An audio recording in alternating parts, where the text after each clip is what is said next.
Okay, I have placed the thermostatic tester just along the rafters all the way over through here, and just got it hanging down right there. That's the thermostat. The sending unit right here for the master controller for the Gavitas comes up.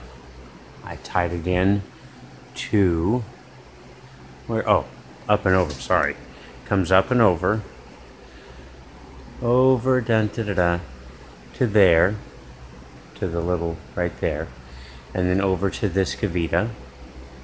Splits at that little little Y thing right there. Splits there, goes down to the next one. Just walk down over here, right to this one, and comes over and down to this Gavita here, and then splits over, heads over to the next one. This next one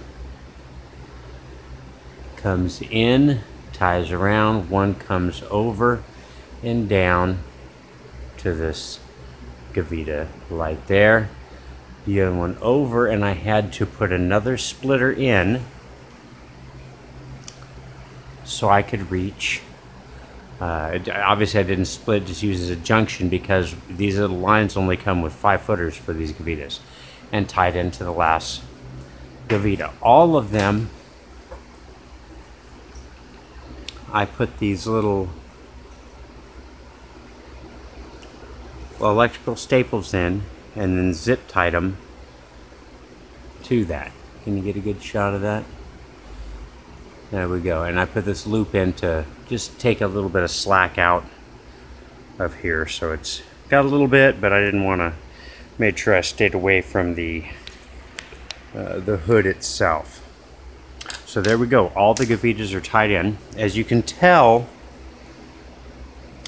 these two are off. This one's off here, and that one's off here. Even though they're plugged in, they're plugged into 220 wiring up there that's not on yet, while these two are running, but they're plugged into 110.